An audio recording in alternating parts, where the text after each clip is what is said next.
पशुपति पारस ने एनडीए को दिखाई बगावती तेवर, कहा, हमारे साथ न्याय नहीं हुआ। हाजीपुर सीट से केंद्रीय मंत्री पशुपति पारस ने कहा कि हमारी पार्टी दलितों की पार्टी है। मैं बीजेपी की आधिकारिक लिस्ट का इंतजार कर रहा हूं और इसके बाद ही कोई फैसला लूंगा। नई दिल्ली, लोकसभा चुनाव नजदीक आ चुके हैं। चुनाव आयोग शनिवार को चुनावी कार्यक्रम का ऐलान कर सकता है।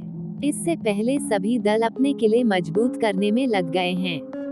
गठबंधन के साथियों की मान मुन्नवल शुरू हो गई है, लेकिन इस दौरान एक साथी मान रहा है तो दूसरा नाराज हो जाता है।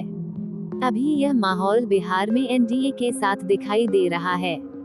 यहाँ एनडीए में नीतीश कुमार के आने से माहौल पूरी तरह से बदल चुका है।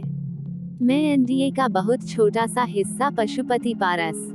यहाँ बीजेपी ने पहले चिराग पासवान को मनाया तो अब उनके चाचा पशुपति कुमार पारस नाराज हो गए हैं। उन्होंने आज शुक्रवार को प्रेस कॉन्फ्रेंस में एनडीए को बगावती तेवर दिखाए हैं।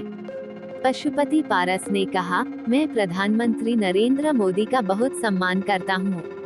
मैं एनडीए का बहुत छोटा सा हिस्सा हूँ और साल 2014 से हम बहुत ईमानदारी से साथ देते आ रहे हैं, लेकिन हमारे साथ न्याय नहीं हुआ है। हमारे साथ न्याय नहीं हुआ। उन्होंने कहा कि लोकसभा चुनावों में हमें कोई सीट नहीं दी गई है। हम मांग करते हैं कि बीजेपी अपनी लिस्ट पर दोबारा विचार करे।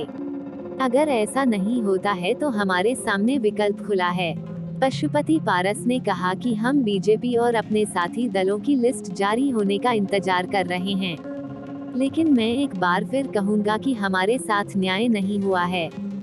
मैं बीजेपी की आधिकारिक लिस्ट का इंतजार कर रहा। इसके साथ ही एलजेपी के मुखिया और केंद्रीय मंत्री पशुपति पारस ने कहा कि हमारी पार्टी दलितों की पार्टी है।